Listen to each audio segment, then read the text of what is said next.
Hi again then guys, and welcome to episode 79 of B-Road Ballers, the review series for the hot hatches of Gran Turismo predominantly, but also some sleeper hatches. And this particular vehicle, I would say, falls, as quite a few of the cars in this series do, into that latter category. It's a Fiat 500, and it actually is specifically a Fiat 500, not the Abarth 500, which is, for obvious reasons, the more popular version of this car.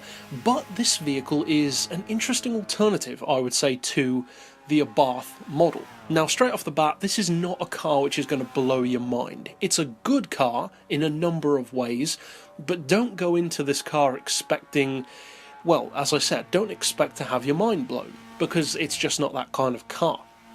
There are certain vehicles within multiple classes which can totally shock you by just how good they are.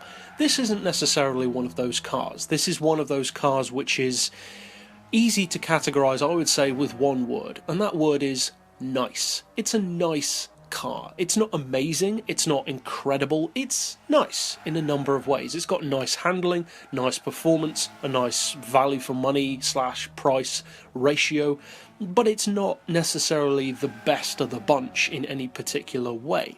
Now the question is, because a lot of people of course haven't bought this car, and many people probably haven't bought the Abarth version either, is what can you expect if you do choose to buy this car?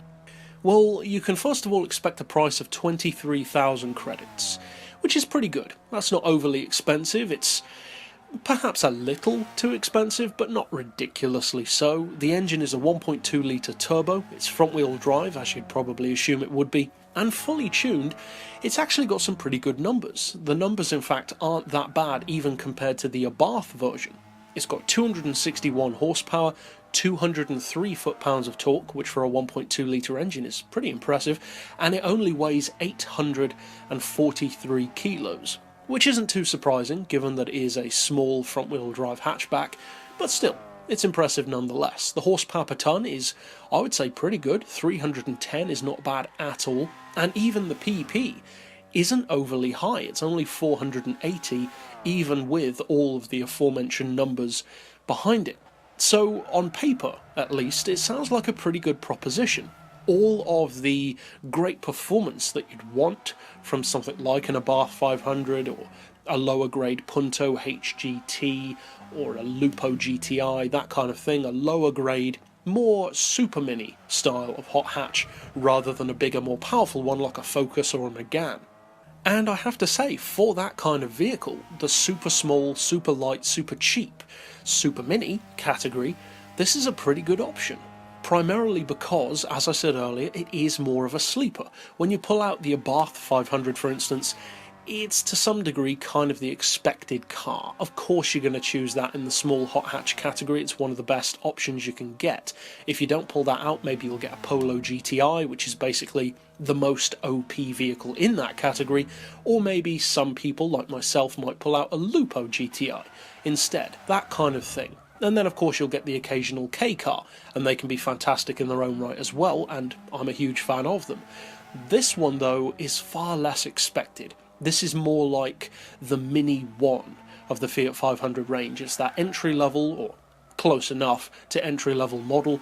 It's not a car which people expect much of, so you can actually be impressed by it quite easily. It doesn't need to do much to impress you, it just needs to be better than average.